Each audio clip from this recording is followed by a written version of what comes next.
Assalamualaikum warahmatullahi wabarakatuh.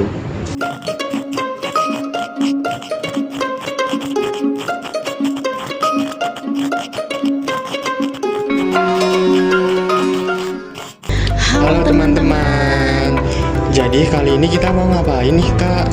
Jadi di video kali ini kita akan membuat suatu video pembelajaran mengenai statistik ujian parametrik nih. Nah, untuk analisisnya kita menggunakan uji saintes nih teman-teman. Wah, kayaknya seru banget nih Kak. Pastinya dong. Nah, sebelum lanjut ke video pembelajaran, kami ada suatu info. Teman-teman bisa download modul ajar di link deskripsi bawah ini. Nah, di dalam modul ajar tersebut tentu saja ada pengertian dari saintes, contoh kasus saintes sendiri, beserta langkah-langkahnya juga loh teman-teman. Wah, lengkap banget nih. Oke, langsung aja enjoy for watching. Jangan lupa like, Komen, and subscribe. Baik, yang pertama adalah pengertian dari saintes. Saintes atau uji tanda merupakan salah satu uji statistik non-parametrik yang dimana uji ini untuk menguji hubungan dari dua kelompok sampel data yang kurang dari 30 dengan berskala bebas dan saling berpasangan dengan mengklasifikasi berdasarkan tanda khusus yaitu positif dengan ditandakan plus dan negatif dengan ditandakan minus. Jadi sebelum melakukan uji saintes ada beberapa hal yang harus diperhatikan. Uji saintes ini memiliki syarat khusus di mana pemilihan sampel menggunakan teknik random sampling yang memilih data sampel secara acak. Yang kedua menggunakan data sampel yang dimana populasi sampelnya sama. Yang ketiga menggunakan populasi dependen, artinya populasi tersebut mempunyai hubungan satu sama lain. Yang keempat, data sampel tidak harus berdistribusi normal. Yang kelima, berskala bebas dan minimal menggunakan skala ordinal. Selanjutnya ada contoh kasus dari uji saintes, yaitu dosen prodi pendidikan akuntansi di UNESA melakukan pengukuran terhadap peningkatan hasil belajar mahasiswa setelah diberikan metode pembelajaran project based learning pada mata kuliah kewirausahaan.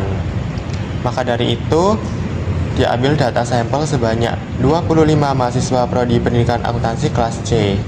Berdasarkan contoh kasus yang sudah dijelaskan teman saya tadi, muncullah judul penelitian, yakni pengaruh penggunaan metode pembelajaran project based learning terhadap hasil belajar mahasiswa pendidikan akuntansi kelas C mata kuliah kewirausahaan. Untuk rumusan masalahnya, apakah terdapat perbedaan hasil belajar mahasiswa pendidikan akuntansi kelas C sebelum dan sesudah menggunakan metode pembelajaran project based learning? Berdasarkan judul penelitian yang sudah dipaparkan oleh teman saya tadi, maka hipotesis penelitiannya adalah HO, yakni tidak terdapat perubahan rata-rata hasil belajar mahasiswa pada mata kuliah kewirausahaan kelas C sebelum dan sesudah menggunakan metode pembelajaran project based learning. Dan HA, yakni terdapat perubahan rata-rata hasil belajar mahasiswa pada mata kuliah kewirausahaan kelas C sebelum dan sesudah menggunakan metode pembelajaran project based learning. Setelah diketahui rumusan masalah dan hipotesis penelitian, maka bisa diambil dasar pengambilan keputusan, yakni apabila nilai signifikansi memperoleh hasil kurang dari 0,05, maka memberikan pernyataan bahwa H0 ditolak dan HA diterima. Begitu juga apabila nilai signifikansi memperoleh hasil lebih dari 0,05, maka memberikan pernyataan bahwa H0 diterima dan HA ditolak. Nah, itu tadi pemaparan materi sekilas tentang uji saintes. Selanjutnya, kita akan mengolah data dengan menganalisis uji saintes menggunakan aplikasi SPSS. Nah, kebetulan kami menggunakan aplikasi SPSS versi 22. Untuk lebih lanjutnya, simak video berikut ini. Baik, selanjutnya kita akan mempraktekkan langsung dengan menggunakan aplikasi SPSS. Yang pertama kita siapkan data sampel terlebih dahulu. Nah, ini ada 25 data mahasiswa prodi PAK kelas C sebelum dilakukan PJBL dan sesudah dilakukan PJBL. Selanjutnya kita masuk pada aplikasi SPSS versi 22.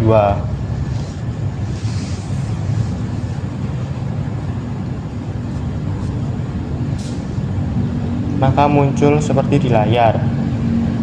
Setelah itu klik New Data, klik Data View, kembali ke Excel atau spreadsheet, copy data yang sudah kita siapkan sebelumnya.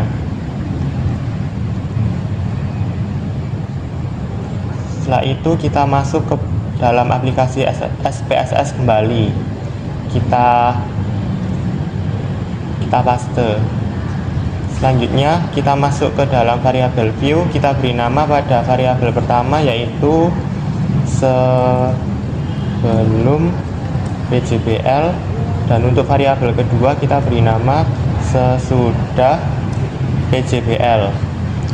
Dan untuk labelnya kita kasih nama hasil belajar sebelum PJBL, dan untuk variabel kedua kita kasih nama hasil belajar sesudah PJBL.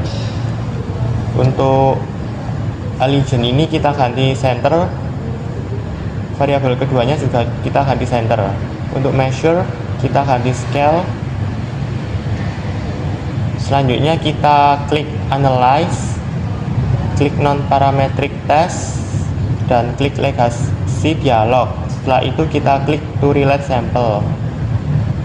Nah, pada layar ini, pada variabel pertama kita masukkan hasil belajar sebelum PJBL, dan variabel kedua kita masukkan hasil belajar sesudah PJBL.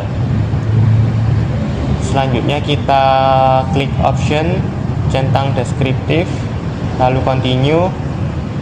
Untuk tipe tesnya kita klik sign, dan ini tidak perlu dicentang juga karena kita hanya menguji sign test aja. Selanjutnya kita klik OK, maka muncul hasil uji sign testnya. Baik, selanjutnya membaca hasil dari uji sign test.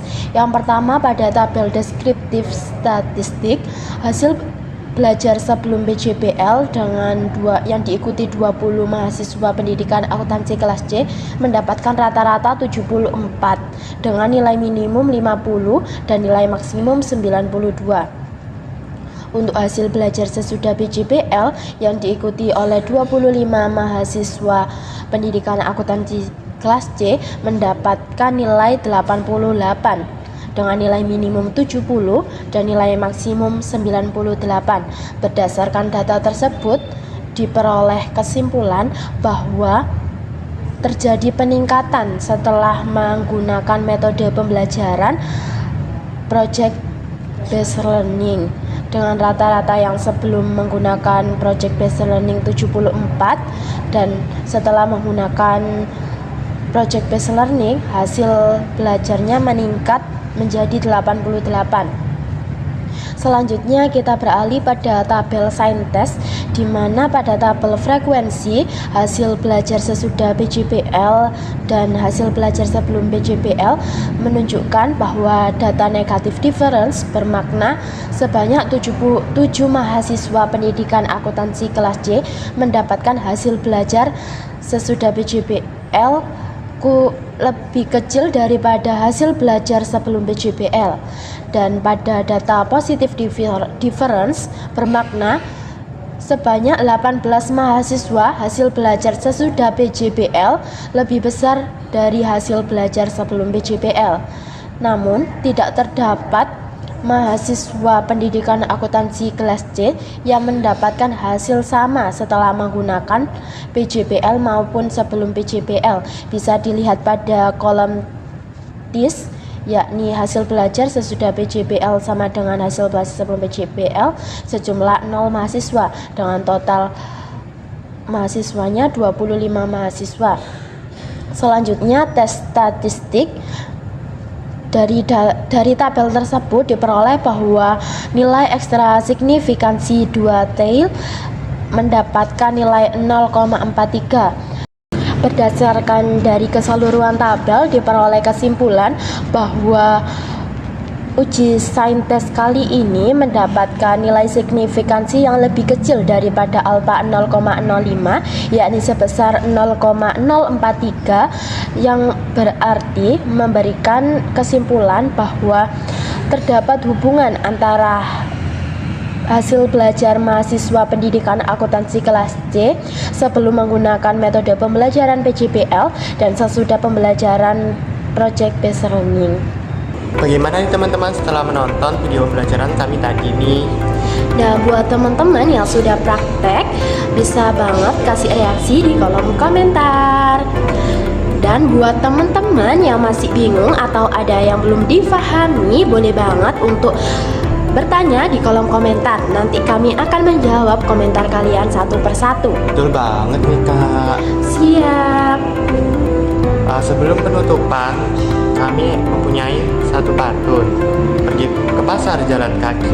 Sekian, terima kasih. Mohon maaf apabila ada salah kata dan perbuatan. Wassalamualaikum warahmatullahi wabarakatuh. See you.